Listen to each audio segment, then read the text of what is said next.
बहुत समय पहले एक मानव रूपी सफेद बिल्ली बादशाह और मानव रूपी सफेद बिल्ली मलका हुआ करते थे। दोनों बहुत दयालु थे और अपने प्रजाजनों की बड़ी देखभाल करते थे। लेकिन उनकी एक बड़ी तकलीफिम थी, उनके कोई संतान नहीं थी। हर रोज वे ईश्वर से प्रार्थना करते कि उन्हें एक संतान मिले। आखिरकार उनकी दुआएं कबूल हुईं और एक खूबसूरत मानव रूपी सफेद बिल्ली शहजादी पैदा हुई। उसका जन्म मानो चांदनी में हुआ हो। उसकी आंखें नीली, फर सफेद और चाल राजसी थी। बादशाह ने खुशी में एक भव्य दावत का ऐलान किया। उसने पूरे राज्य को बुलाया ताकि सब लोग उसकी बेटी को आशीर्वाद दें। महल सोने चांदी की झालरों से सजा था। मलका ने गुलाबी और सुनहरी रेशमी लिबास पहना था, जबकि बादशाह नीले मखमली कोट और सुनहरी ताज में राजसी लग रहे थे। सभी मेहमान आए, जिनमें 7 मानव रूपी सफेद बिल्ली परियां भी शामिल थीं। हर परी ने रंग बिरंगे रेशमी गाउन पहने थे और अपने अपने जादुई आशीर्वाद लेकर आई थीं। लेकिन उनमें एक मानव रूपी सफेद बिल्ली छुड़ैल भी थी, जो काले रेशमी लबादे में आई थी। उसकी आंखें हरी चमकती थीं और उसके पंजों में काली छड़ी थी। वह रानी से जलती थी और शहजादी से नफरत करती थी। जब सभी परियों ने आशीर्वाद देना शुरू किया, पहली परी ने कहा, यह शहजादी सुंदरता में सबसे आगे होगी। दूसरी ने कहा, इसके हृदय में दया और प्रेम होगा। तीसरी ने कहा, इसकी आवाज में संगीत की मिठास होगी। चौथी ने कहा, इसके कदमों से खुशहाली बरसेगी। पांचवी ने कहा, यह हमेशा स्वस्थ और प्रसन्न रहेगी। छठी ने कहा, यह पूरे राज्य की शान बनेगी। लेकिन तभी काली चुड़ैल, मानव रूपी सफेद बिल्ली, ने आगे बढ़कर कहा, जब यह 15 साल की होगी तब यह तकलीफ के एक कांटे से चुभेगी और मर जाएगी। और उसके काले लबादे ने हवा में धुआं भर दिया। महल में सन्नाटा छा गया। 7वीं परी, जो अब तक कुछ नहीं बोली थी, सफेद तारों वाला गाउन पहने हुए आगे बढ़ी और बोली, मैं उस शाप को मिटा नहीं सकती, पर उसे बदल सकती हूँ।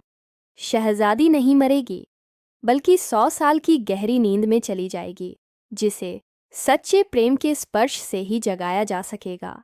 बादशाह, मानव रूपी सफेद बिल्ली, ने डर के मारे आदेश दिया, राज्य में हर जगह से सभी तकलियां, स्पिंडल्स, जला दी जाए। परंतु तकदीर से बचना मुश्किल था। वक्त बीतता गया। शहजादी बड़ी होकर एक बेहद सुंदर सफेद बिल्ली राजकुमारी बन गई। वह गुलाबी रेशमी गाउन पहनती, उसके सिर पर छोटे फूलों का मुकुट रहता और उसकी आंखें छाछ जैसी चमकती थीं। एक दिन जब राजा और रानी बाहर गए हुए थे, राजकुमारी महल में अकेली घूम रही थी। चलते चलते वह एक पुराने टॉवर तक पहुंची, जहां एक छोटी सी दरवाजे में जंग लगा हुआ ताला था। अंदर से धीमी सी आवाज आ रही थी। राजकुमारी ने दरवाजा खोला। वहां एक बूढ़ी मानव रूपी सफेद बिल्ली औरत बैठी थी, जिसने भूरे फटे कपड़े पहने थे और हाथ में तकली लिए ऊन काट रही थी। राजकुमारी ने पूछा, अम्मा, यह क्या चीज़ है? बहुत सुंदर लग रही है। बूढ़ी औरत, असल में वही चुड़ैल थी, बोली, यह तकली है, क्या तुम इसे चलाकर देखना चाहोगी? राजकुमारी ने मुस्कुराते हुए तकली को छुआ और उसी पल उसका पंजा चुभ गया। वह जमीन पर गिरी और गहरी नींद में चली गई। जादू पूरे महल में फैल गया। राजा, रानी, नौकर, रसोइये सब सो गए। यहाँ तक कि दीवारों पर बैठी मक्खियां भी सो गईं। महल के चारों ओर कांटों की झाड़ियां उगाईं, जो हर साल ऊंची होती गईं, यहाँ तक कि कोई अंदर नहीं जा सका। वर्ष बीतते गए, 100 साल बीत गए। राज्य की सीमा पर यह कहानी फैल गई कि कांटों के पार एक महल है, जहाँ एक मानव रूपी सफेद बिल्ली राजकुमारी सो रही है। कई मानव रूपी सफेद बिल्ली राजकुमार आए, पर कोई कांटों को पार नहीं कर सका। एक दिन एक बहादुर मानव रूपी सफेद बिल्ली राजकुमार आया। उसने नीला चमकदार कोट पहना था, कमर पर तलवार और सिर पर चांदी का मुकुट था। वह बोला, मैं कोशिश करूंगा, क्योंकि मैं नहीं डरता। जैसे ही वह कांटों के पास पहुंचा, कांटे फूलों में बदल गए और रास्ता खुल गया। वह महल में पहुंचा, जहां सब सोए हुए थे। वह राजकुमारी के पास पहुंचा। वह गुलाबी गाउन में सोई हुई थी, जैसे चांद पर किरणें उतर आई हों। राजकुमार ने धीरे से उसका पंजा थामा और उसी पल राजकुमारी की आंखें खुल गईं। जादू टूट गया। पूरा महल जाग उठा।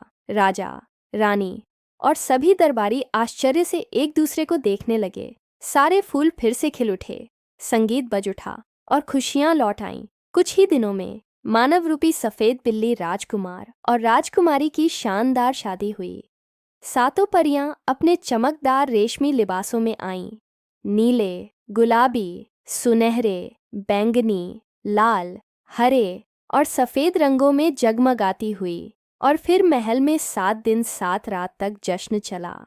राजकुमारी जब मुस्कुराई तो गुलाब की खुशबू फैल गई और सबने कहा, अब यह सच्चे प्रेम की नींद नहीं बल्कि सच्चे प्रेम की जागृति है।